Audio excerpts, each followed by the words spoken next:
Thanks, Paul. Thanks, everyone. Good morning to those in Western Australia, and I think we've got some shareholders and colleagues in Singapore dialing in too, and good afternoon to those on the East Coast. So, look, I've got the pleasure to present Hastings' flagship Yangbana rare earths project.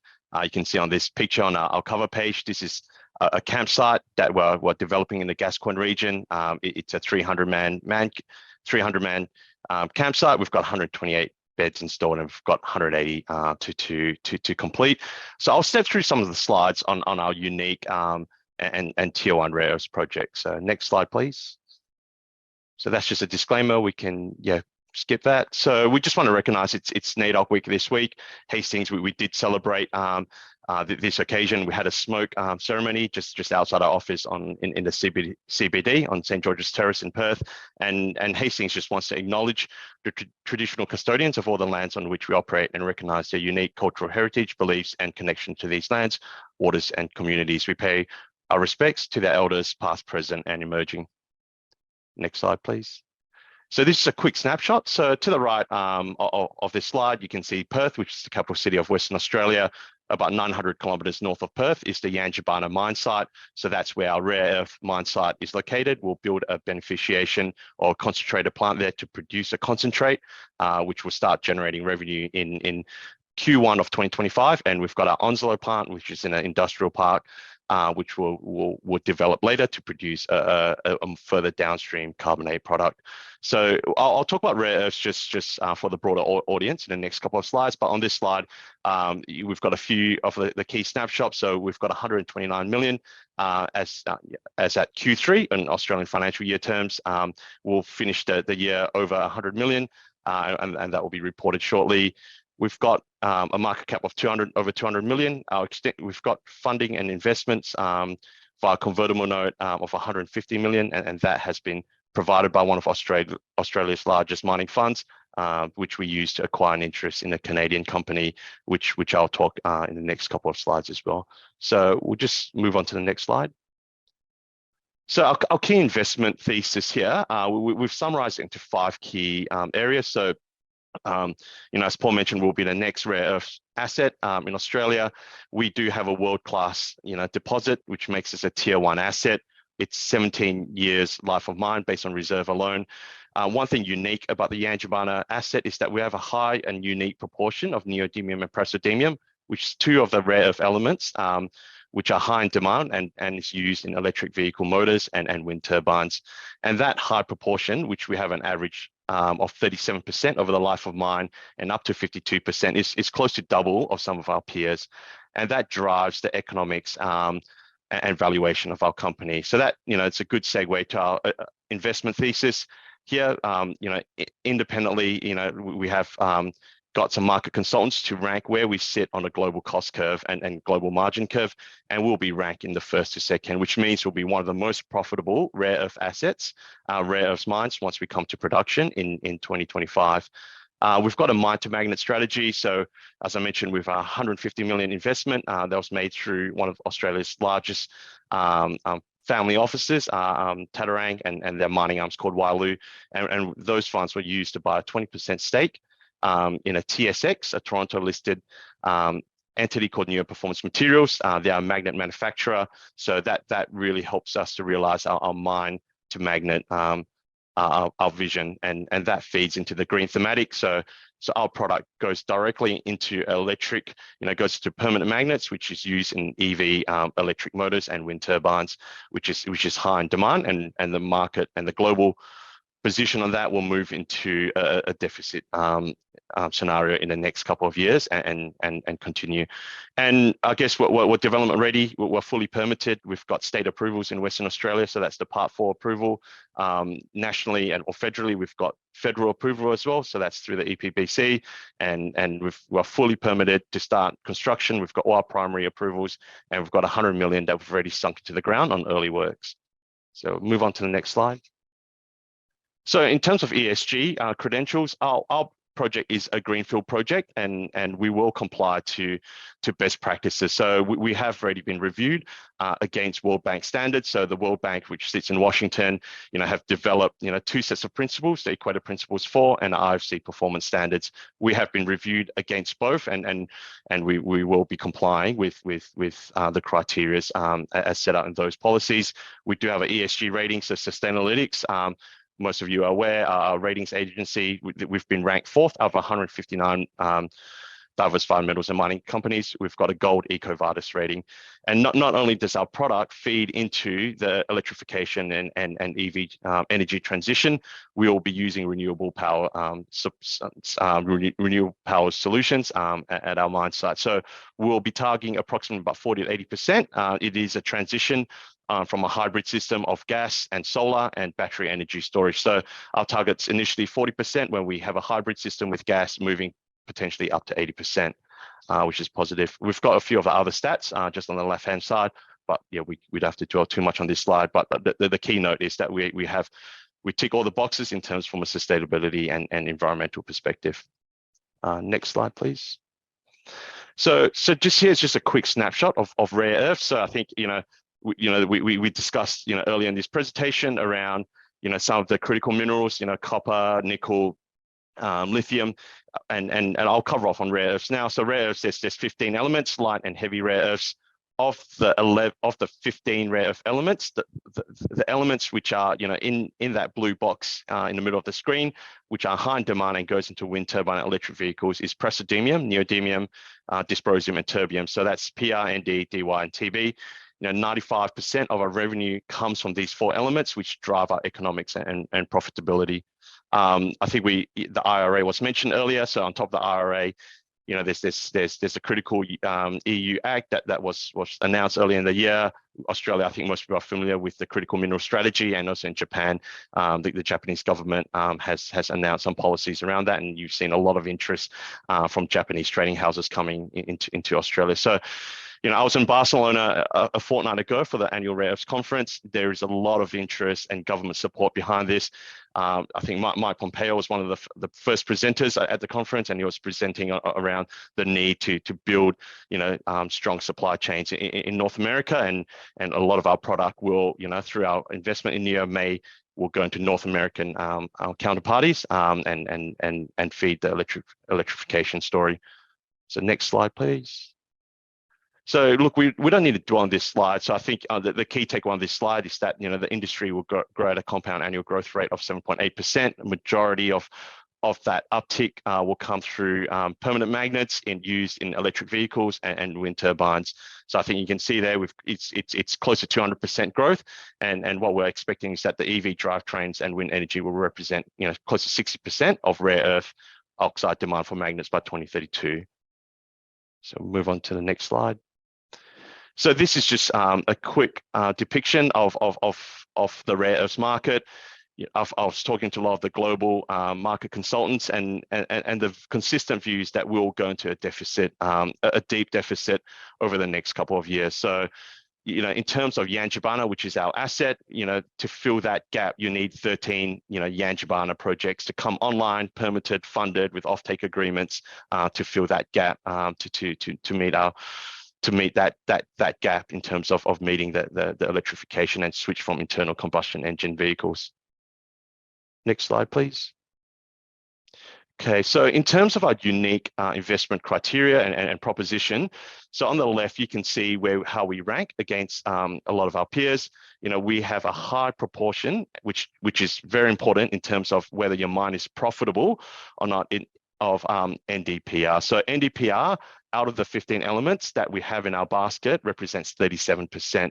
So that's what you call the total rare earth and then oxide or trio. So 37%, our next closest we have here is in Malawi, a mine there, and we've got a couple in Australia and down to China, which is a large supplier and producer of neodymium and praseodymium. You can see it's at 14%. So we're substantially higher. We're very fortunate and blessed with a unique ore deposit with high amounts and proportion of neodymium and praseodymium, which I mentioned is required for EV motors. In terms of the growth, so for those familiar with mining, your mine life is based on proven and probable ore reserves, and which gets reclassified from mineral resource category. So, look, I was involved with this company about 4 or 5 years ago. In 2019, the mine life then was 9 years. The company through its fantastic team of geologists, past and present, have grown that inventory.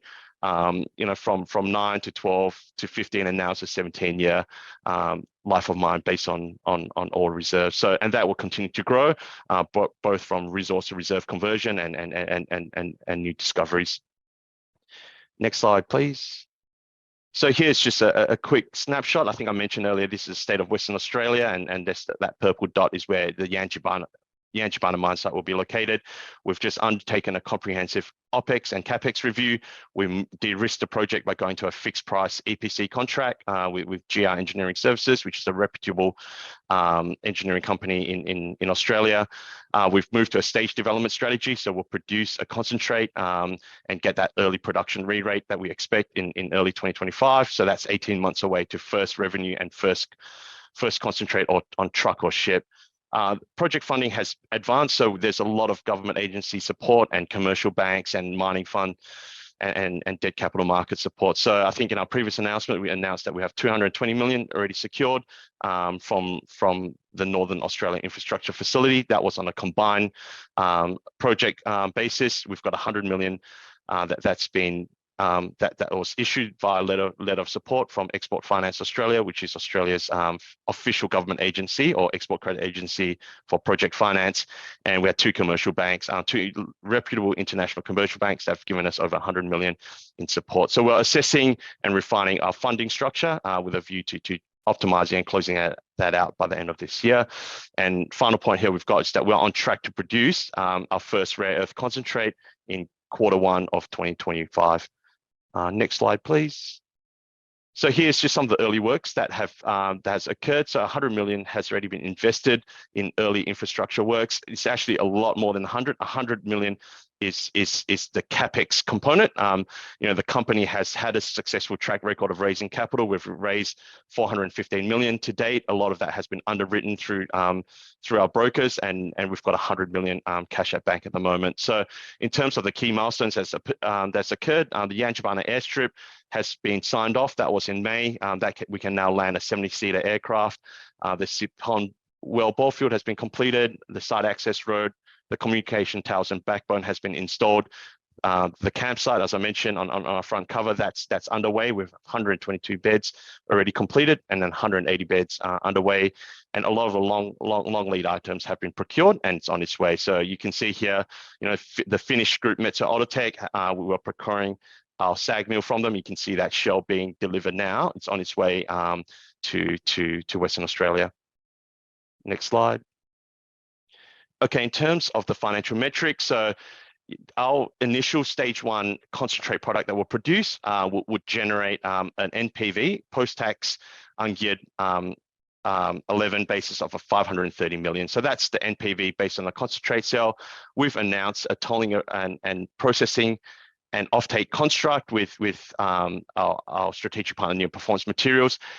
We are talking to multiple parties and for different volumes as well. So, if that offtake construct comes to fruition and we move to a binding term sheet, we'll see that valuation lift potentially to $1 billion NPV. So that's the two bookends, 530 and $1 billion. It most probably land somewhere in the middle, but that's a positive outcome. In terms of internal rate of return, we've got 27.5%, again, as one bookend, and 50% depending on the final offtake construct. So these are all economic returns and meets or the return hurdles required. And just by way of background, from a global perspective, 27.5% internal rate of return is about triple of what you get in renewable projects such as solar wind farms globally. So this is attractive returns. We've got a 17-year asset, and it will generate about 175 to 250 million annually of EBITDA. Next slide, please. So I think I touched on the Neo Performance Materials and our strategic partnership. So we own a 20% stake in Neo. They're Canadian company. They're listed on the TSX and headquartered in Toronto. They've got an oxide separation plant in Estonia, and they're also building a magnet manufacturing plant. Our executive chairman, Charles Liu, and our chief operating officer, Rudolf van Nijk, were in Estonia last week for the groundbreaking ceremony. And you know, a lot of the product from Hastings mine in Western Australia will feed into the North American and European EV traction motor industry. Next slide.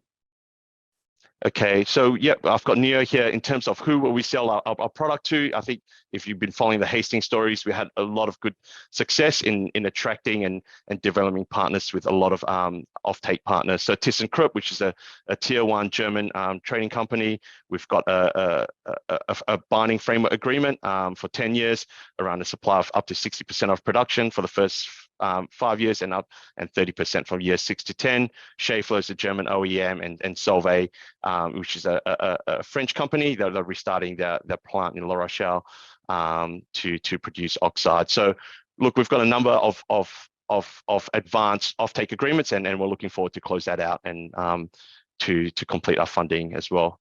So move to the next slide. So look, just in terms of snapshot, you know, we do have a world-class rare earth deposit. We have a high NdPr to total rare earth oxide proportion that really drives the economics. And you can see they, you know, I pointed to some of the comparisons globally. We will be one of the most profitable rare earth mines once we come to production due to our unique ore body. We're fully permitted, and just by way of background, you know, it's usually a 10-year process for junior companies to go from first drill hole, scoping study, PFS, definitive feasibility study, you know, front-end engineering support, funding, offtake, and getting to first drawdown. So we are at, you know, we started this journey in 2014, you know, 10 years later, you know, we're here, we've started early infrastructure works, and we're close to go into full main construction. You know, we are supplying into a market deficit and supporting that electrification and EV transition, energy transition story. So look, I'll pause there and we can jump to a couple of Q&A. Yeah, we've got time. Just a couple of quick questions. How does the strategic investment in Neo aid your long-term vision, and how does it enable you to control all the steps to convert the rare earths into the final magnet for wind turbines and EV batteries? Yeah, so look, our 20% stake allows us firstly to get dividends as well. So they're an operating company, they're a global business. They've got, you know, separation plants and facilities globally in North America, China, Thailand, and Europe. That has allowed us to do joint studies into collaboration in Estonia and other parts of the world. But that has really helped us to get that heads of agreement to sell 50 to 70% of our product, be it initially a concentrate and then subsequently a carbonate product to Neo. So that has really helped us, and they will go all the way down, and they're now constructing a sintered magnet facility in Estonia. That's great. I think this is one from a shareholder here. Yeah, your share price was significantly higher 12 months ago, and it's come off a long way over the last 12 months. They're asking, you know, what's going to drive the share price from here? Where do you think it'll be in 12 months' time? Yeah, so I think the share price, look, firstly, NdPr, our share price correlates about, you know, 0.8, 0.95 to up to 0.95 of the NdPr price. So it's no different to iron ore companies tracking the iron ore price. So look, iron ore, the NdPr price has softened, but we are going into a deficit environment. So if you believe and follow the thematics, we will, you know, some market consultants are predicting over $200 price. So if that correlation comes through, we'll see the uptick. We'll go through a production re-rate. Our share price have softened, you know, over the last 2 months due to our capital and operating costs increase. But I think a lot of our shareholders are supportive. Most estimates that were done in 2021, 2022 are around the same mark in terms of escalation. So, I mean, most companies have kind of ticked back up after the first overhang. Yeah, no, absolutely. Liam, thank you. Many thanks for your time today, and we'd love to get you back later in the year. Thanks, sir. Thanks very much.